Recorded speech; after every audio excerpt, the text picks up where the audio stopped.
Hello बच्चों।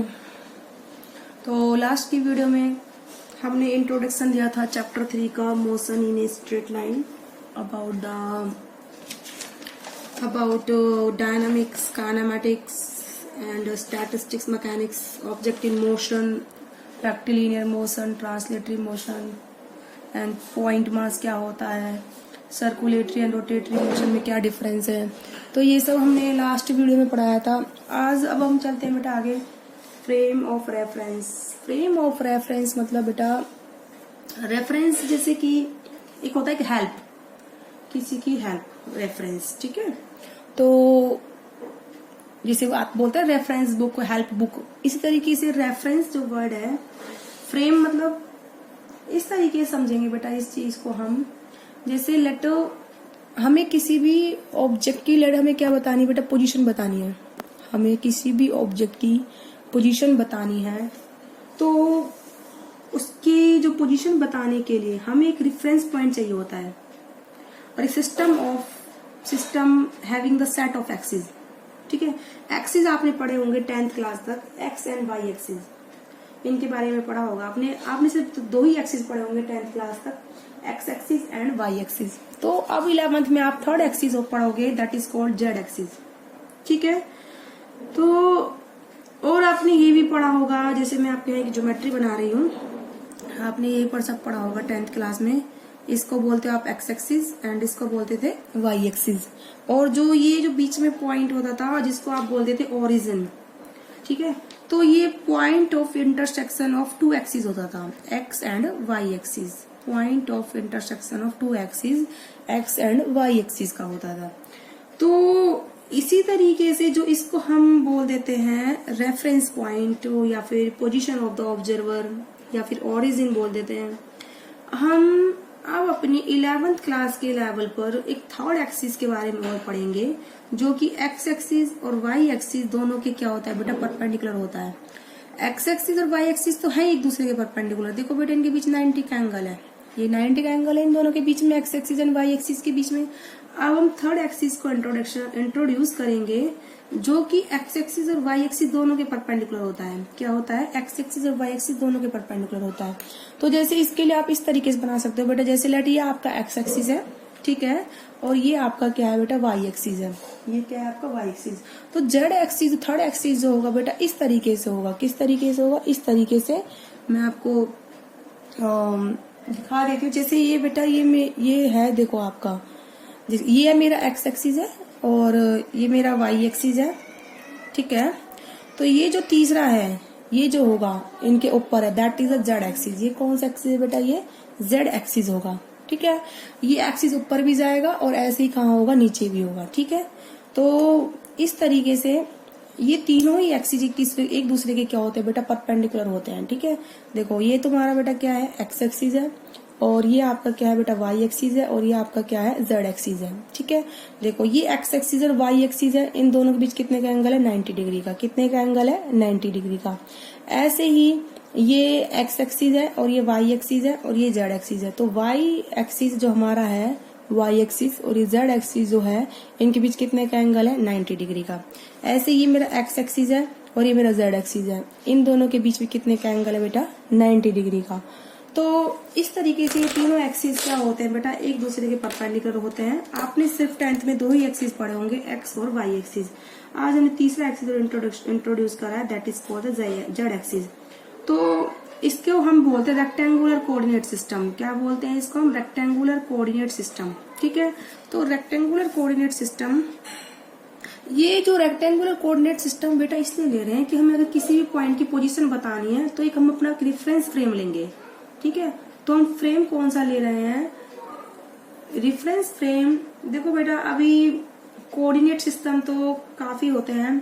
आप जो है 12th के लेवल तक क्या पढ़ोगे, Cartesian coordinate system, Cartesian coordinate system.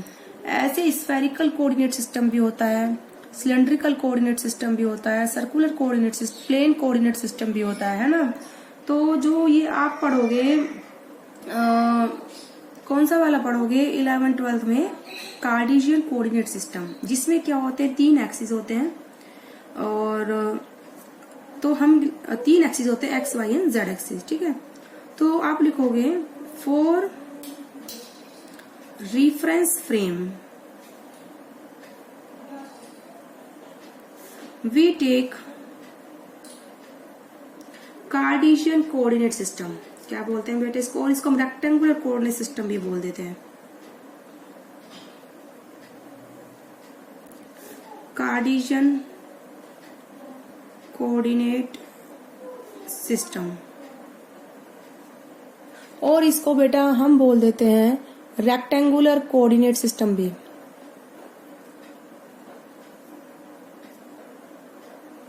और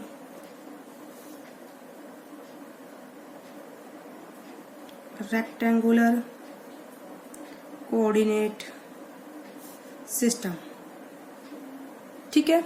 रेक्टेंगुलर इसलिए बोल रहे हैं, देखो बेटा, जिसमें एक दूसरे एक्सिस एक दूसरे के क्या होते हैं, राइट एंगल पर होते हैं, मतलब 90 डिग्री पर होते हैं, तो उनको हम बोलते हैं रेक्टेंगुलर कोऑर्डिनेट सिस्टम। देखो इसमें ये एक्स एक्सिस है, ये वाई एक्सिस है, इन दोनों बीच 90 डिग्री का एंगल है। अब हमने एक थर्ड एक्सिस लिया जो कि इन दोनों के परपेंडिकुलर है, एक्स और वाई के, ठीक है। ये हमने क्या लिया बेटा, थर्ड एक्सिस लिया है। तो ये एक्स एक्सिस के भी क्या है बेटा, परपेंडिकुलर 90 का एंगल है। ये वाई एक्सिस के भी बेटा क्या है, परपेंडिकुलर है, और कितने का एंगल है, 90 डिग्री का एंगल है। और एक्स और वाई के बीच में भी कितने का एंगल है, 90 डिग्री का। तो ये होता है हमारा रेक्टेंगुलर कोऑर्डिनेट सिस्टम, ठीक है। तो इसमें 3 एक्सिस होते हैं, it consist of 3 axis, it consist of 3 mutually perpendicular axis,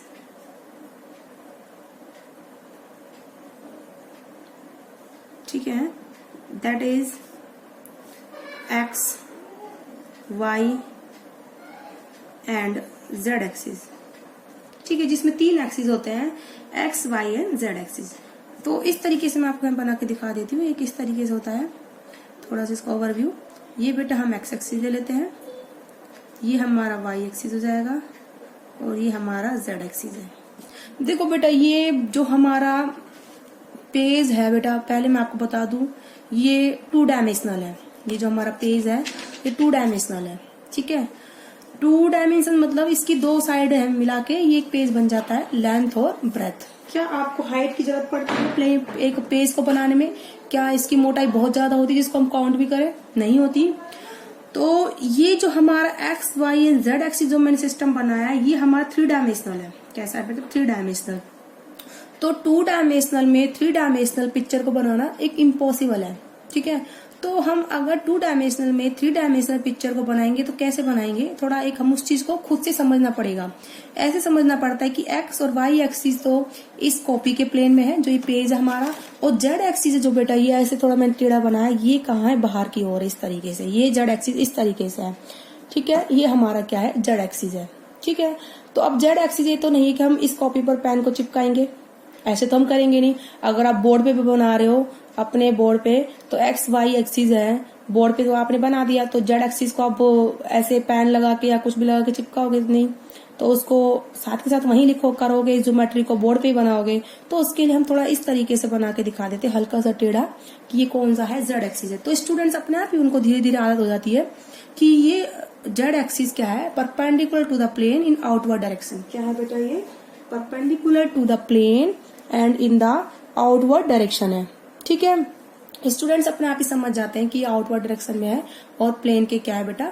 इस कॉपी के प्लेन के क्या है? परपेंडिकुलर। जैसे कि आपको दिख भी रहा होगा इस वीडियो में, पेन जो मैंने लगा रखा है, ठीक है, परपेंडिकुलर। तो इसमें 3 एक्सिस होते हैं, X Y and Z axis, ठीक है। और जो पॉइंट ओ है, इसको बोलते हैं इंटरसेक्शन पॉइंट ओ, ये वाला पॉइंट जहां पर 3 एक्सिस मिल रहे हैं, X axis, Y axis and Z axis, 3 axis मिल रहे हैं। तो intersection point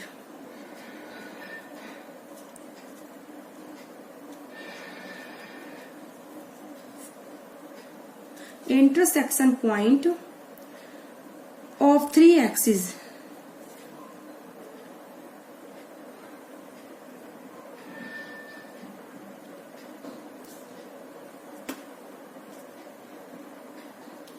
is called origin, या फिर reference point is called origin which is taken as reference point, जिसको हम कैसे लेते हैं बेटा, रेफरेंस पॉइंट में लेते हैं, which is taken as reference point, जिसको हम क्या लेते हैं बेटा, रेफरेंस पॉइंट में लेते हैं। ठीक है, तो इस तरीके से जो हमारा ये कोऑर्डिनेट सिस्टम है, इसमें हम एक क्लॉक भी ऐड कर लेते हैं, कितने टाइम तक कोई चीज चली, कितने टाइम बाद वहां पहुंची, टाइम को रिकॉर्ड करने के लिए। तो कोऑर्डिनेट सिस्टम जिसमें क्लॉक भी हमने ऐड कर लिया है, तो इसको हम क्या बोल देते हैं, फ्रेम ऑफ रेफरेंस। क्या बोल देते हैं, फ्रेम ऑफ रेफरेंस।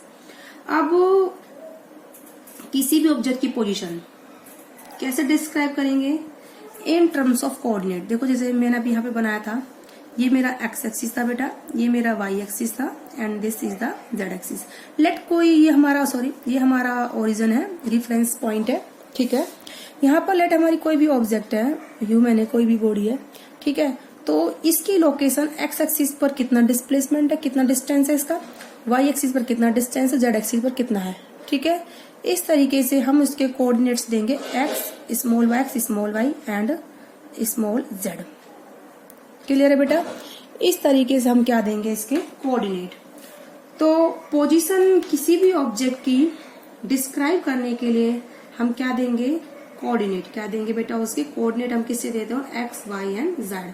तो एक्स वाई, स्मॉल एक्स क्या है बेटा, डिस्टेंस इन एक्स एक्सिस है, and small Y distance in Y axis है, एंड स्मॉल जेड है जो डिस्टेंस ऑफ किसकी है, अलोंग द जेड एक्सिस है। ठीक है, तो द पोजीशन कैसे दोगे, the position of object, the position of object is given in terms of coordinate जो कि x small y and small z। ठीक है, इन टर्म्स ऑफ क्या देंगे, कोऑर्डिनेट।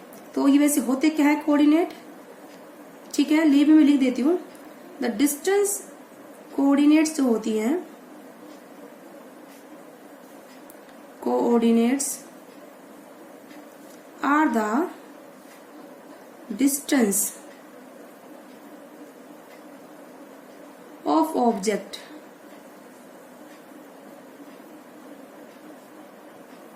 ठीक है, at a given instant, coordinate of the object at a given, sorry मैंने क्या लिखा है, सॉरी मैं बोल रही थी कि पोजीशन हम किस में देते हैं, कोऑर्डिनेट में देते हैं एक्स वाई और जेड। तो small X small Y and small Z. तो ये जो small X small Y and small Z क्या होते हैं, ये डिस्टेंस होते हैं किसके, position of object along X Y and Z axis, along X Y and Z axis. ठीक है बेटा, आई होप आप लोग अच्छे से आया होगा। तो ये जो होते हैं, position of object is given in terms of coordinate, small X small Y small Z. Coordinate वैसे होते क्या है, ये भी मैंने बता दिया, ये डिस्टेंस होते हैं उस ऑब्जेक्ट के अलोंग द एक्स एक्सिस कितना distance, along the Y axis कितना, अलोंग द जेड। तो आपको इस वीडियो में थोड़ा जेड एक्सिस में प्रॉब्लम हो रही होगी, वैसे आप एक्स और वाई का देख सकते हो इजीली, तो आप जेड भी समझ जाओगे। तो ये एक्स एक्सिस है, देखो एक्स एक्सिस में इसका कितना डिस्टेंस है, ये वाला डिस्टेंस है, और वाई एक्सिस में कितना डिस्टेंस है, ये डिस्टेंस है। तो जेड का भी ऐसे ही होगा। आप इसको इस चीज से समझ सकते हो, जैसे आप रूम के मिड में खड़े हो, ठीक है, लेट मैंने रूम के मिड में खड़े हो आप, और रूम का कोई भी एक कोना जो है आप क्या ले सकते हो, उसको ओरिजिन मान सकते हो। ठीक है, कोई भी एक जो उसका कॉर्नर होगा, जिसका जहां पर ये तीनों कोने हमारे मिलते हैं, तो वहां से जो आपका डिस्टेंस है, एक जो ये एक जो आपका डिस्टेंस होगा, जो आप बीच में मिडिल में खड़े हो, from 3 axis X Y and Z. लेकिन आपको शायद ये वीडियो में इतना नहीं होगा क्लियर कि किस तरीके से हमें रूम में एक्सिस लेने हैं। ये बात बेटा मैं आपको क्लास में बताऊंगी, जब मैं क्लास में लूंगी इसको बाय पिक्चर में समझाऊंगी अच्छे से। अभी आप इसको सिर्फ पेपर पे देखिए, ठीक है। तो अब क्या बोल रही थी मैं कि इस तरीके से हमने कोऑर्डिनेट दिए, और ये हमारे क्या हो गए, X Y and Z axis. और ये हमारा कौन सा सिस्टम बेटा, कार्टेशियन कोऑर्डिनेट सिस्टम है। ठीक है, कार्टेशियन कोऑर्डिनेट सिस्टम कहलाता है ये हमारा। तो अब आप लोग अच्छे से आया होगा कि फ्रेम ऑफ रेफरेंस होता क्या है। ठीक है, तो फ्रेम ऑफ रेफरेंस क्या होता है, अब मैं डेफिनेशन लिख रही हूं। frame of reference is a frame of reference is a system of coordinate axes. Is a system of coordinate axis attached to observer. Attached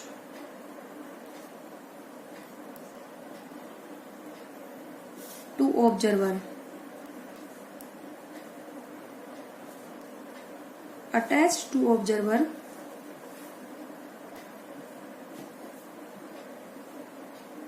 having clock with him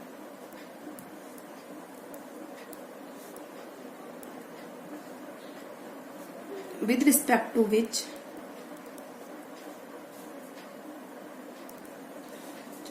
observer can describe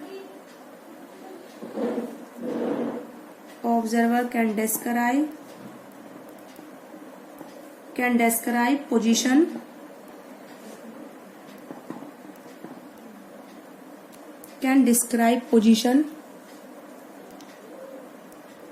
displacement, acceleration of moving object.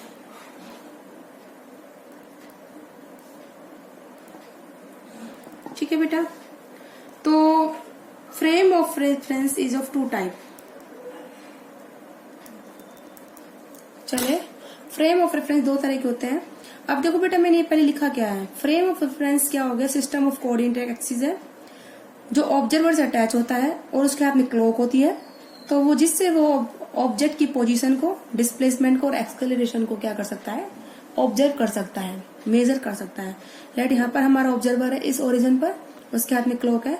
तो ये कोई man है, यहाँ से चलकर वो इधर आया, तो इस मैन को यहाँ से तक आने में कितना टाइम लगा है वो उसकी क्लॉक मेजर करेगी, और उसकी इस पर्सन की पोजीशन क्या है वो X, Y and Z axis हमें मेजर करके मिल जाएगी। ठीक है। अब फ्रेम ऑफ रेफरेंस बेटा टू टाइप के होते हैं। ठीक है। नंबर ए है inertial frame of reference. Inertial frame of reference. ठीक है। इनर्शियल फ्रेम ऑफ रेफरेंस क्या होता है बेटा? जिसमें न्यूटन्स का फर्स्ट लॉ ये बोलता है अगर कोई ऑब्जेक्ट रेस्ट में है तो रेस्ट में है, मोशन में है तो मोशन में है, कांस्टेंट वेलोसिटी से मींस यूनिफॉर्म वेलोसिटी से, जब तक उस पर कोई एक्सटर्नल फोर्स नहीं है। तो हम इसमें मान के चलते हैं इसमें कोई एक्सटर्नल फोर्स नहीं होता, तो जो रेफरेंस फ्रेम है वो कैसा है? एक कांस्टेंट वेलोसिटी से मूव करेगा या फिर क्या होगा? रेस्ट में। ठीक है। जैसे कि मान लो एक बस है, ठीक है, हम बस में बैठे हुए हैं और उस बस में से हम किसी पेड़ को ऑब्जर्व कर रहे हैं, तो अब बस इस टाइम रेस्ट में है, तो बस हमारा क्या होगा? रेफरेंस फ्रेम हो गया। और हम उस पेड़ का डिस्टेंस बता रहे हैं बस से, बता रहे हैं हमारे बस से कि कितना दूर है वो पेड़ को जिसको हम देख रहे हैं, कोई दूरी पर पेड़ है, कोई डिस्टेंस पर कोई एक पेड़ है, तो उस ट्री की डिस्टेंस को बताना अपने रेफरेंस फ्रेम यानी कि बस के फ्रेम से। बस क्या है? यूनिफॉर्म मोशन में, या तो वो ठीक है कांस्टेंट वेलोसिटी चल रही है, या फिर क्या है वो रेस्ट में है।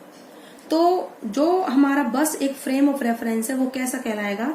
Inertial frame of reference. क्या कहलाया जाएगा बेटा? वो इनर्शियल फ्रेम ऑफ रेफरेंस। तो इनर्शियल फ्रेम ऑफ रेफरेंस क्या होगा? Is that frame of reference is that frame of reference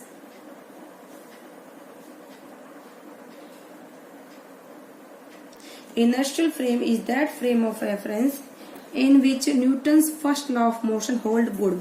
या तो आप ऐसे लिख लो, ठीक है, पर बच्चे इसको फिर याद करते हैं क्या? Newton's first law of motion holds good. तो आप इसको इस तरीके से लिखो, is that frame of reference attach to a person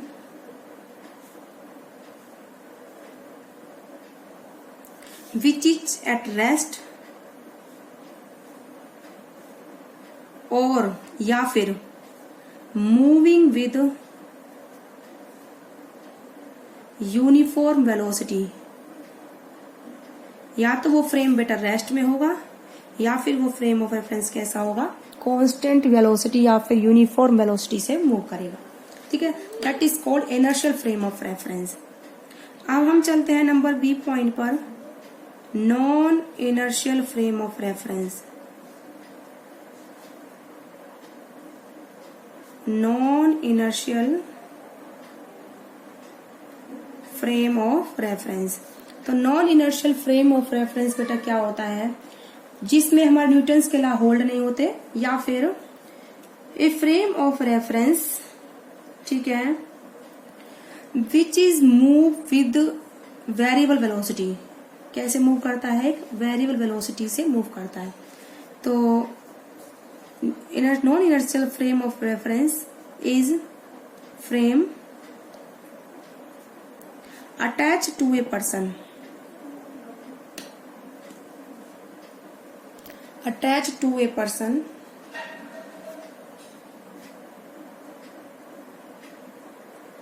ठीक है, which is moving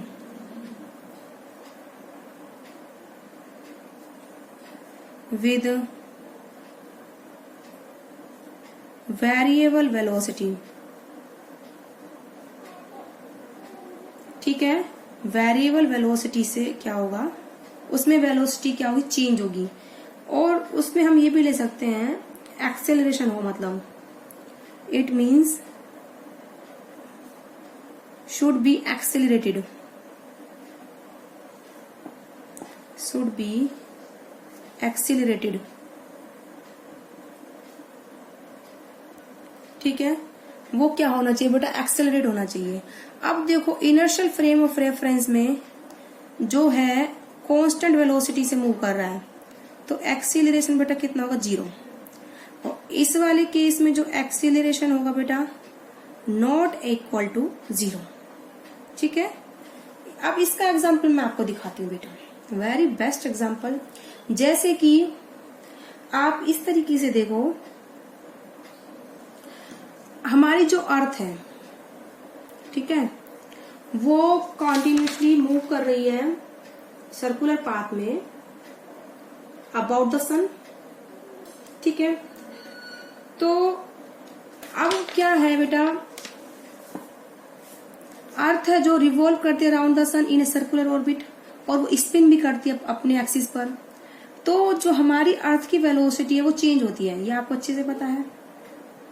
तो जो अर्थ की वेलोसिटी है वो चेंज होती है, तो जब सन के पास होती है तो वेलोसिटी अर्थ की ज्यादा होती है, और जब सन से दूर होती है तो अर्थ की वेलोसिटी क्या होती है, कम होती है, क्योंकि सन इलिप्टिकल पाथ में क्या करती है, सन के अबाउट रिवॉल्व करती है। तो अब अगर क्या कर रहे हो आप अर्थ पर बैठ के, ठीक है, आप अर्थ पर हो इस टाइम, और आउटसाइड द अर्थ चीज ऑब्जर्व कर रहे हो, आउटसाइड द अर्थ, इस बात का याद रखना। लेट आप अर्थ पे बैठ के आप क्या ऑब्जर्व कर रहे हो, किसी अदर प्लेनेट को ऑब्जर्व कर रहे हो। ठीक है, लाइक आप जुपिटर में कोई एक्टिविटी हो रही है, लेट आप देख पा रहे हो, लेट माना ऐसा, कुछ भी मान सकते हैं फिजिक्स में, तो कहीं से कहीं भी पहुंच सकते हैं हम फिजिक्स में। तो आप अर्थ पर बैठ के जुपिटर के प्लेनेट में कोई, सॉरी मार्स ले लो आप, मार्स पास है, अर्थ से आप मार्स के जो प्लेनेट है उस पे कुछ एक्टिविटी को ऑब्जर्व कर रहे हो। तो आपकी जो अर्थ, यानी कि आप अर्थ पे बैठे हो, तो आपका रेफरेंस फ्रेम इस टाइम अर्थ है। क्या है बेटा, रेफरेंस फ्रेम अर्थ है। तो अर्थ जो आपका रेफरेंस फ्रेम है ये कांस्टेंट वेलोसिटी से नहीं चल रहा, कांस्टेंट वेलोसिटी नहीं है इसकी, इट मीन्स इसका एक्सेलरेशन 0 नहीं है, इसमें न्यूटन्स का लॉ होल्ड नहीं हो रहा। तो आप जो मार्स प्लैनेट की एक्टिविटी को जो ऑब्जर्व कर रहे हो, किसी चीज की पोजीशन को देख रहे हो, तो वो कौन सा फ्रेम ऑफ रेफरेंस कहलाया जाएगा, आपका non inertial frame of reference. Earth जो इस टाइम आपका है, अर्थ आपकी कांस्टेंट वेलोसिटी से मूव नहीं करती, और आपका रेफरेंस फ्रेम अर्थ है, और आप किसी अर्थ से बाहर की चीज को ऑब्जर्व कर रहे हो, तो ये क्या कहलाया जाएगा बेटा, इस टाइम अर्थ कहलाया जाएगा non inertial frame of reference. क्या कहलाया जाएगा, non inertial frame of reference. लेकिन वहीं अगर आप अर्थ के ऊपर ही कोई चीज को ऑब्जर्व कर रहे हो, अर्थ के ऊपर ही, अर्थ पर ही मीन्स, ठीक है। तो देखो अब जैसे हम अर्थ के साथ मूव कर रहे हैं, जितनी वेलोसिटी से अर्थ मूव कर रही है, एंड जो वो ऑब्जेक्ट है अर्थ पर वो भी उतनी वेलोसिटी से मूव कर रहा है, ठीक है। तो अर्थ भी उतनी वेलोसिटी से मूव कर रही है, ऑब्जेक्ट भी उतनी वेलोसिटी से मूव कर रहा है, तो हम इन दोनों को क्या ले सकते हैं, तो हम अर्थ को क्या ले सकते हैं, ऑब्जेक्ट के रिस्पेक्ट में क्या है बेटा, रेस्ट में है। क्या है, रेस्ट में। जैसे कि इसका एग्जांपल मैं आपको बताती हूँ, दो बसेज हैं और दोनों इक्वल वेलोसिटी से मूव कर रही हैं, और दो पैसेंजर, दोनों बसों के पैसेंजर आपस में एक दूसरे को देख रहे हैं। मेरी बात समझ में आ रही है बेटा? कोई हमारे जैसे दो बसेज हैं ये, ठीक है, ये दोनों बसेज इक्वल वेलोसिटी से क्या कर रही हैं बेटा, मूव कर रही हैं, और इनके पैसेंजर एक दूसरे को देख रहे हैं विंडो में से। इनकी वेलोसिटी इक्वल है दोनों बसेज की, तो इनको क्या लगेगा, दोनों पैसेंजर को आपस में देखने पर कि दोनों क्या है, रेस्ट पर है। क्या है, रेस्ट पर लगेगा, नहीं लगेगा? जबकि दोनों मोशन में है, क्योंकि दोनों इक्वल वेलोसिटी से मोशन में है, तो हमें फिर भी क्या लगा, रेस्ट में है। क्लियर है?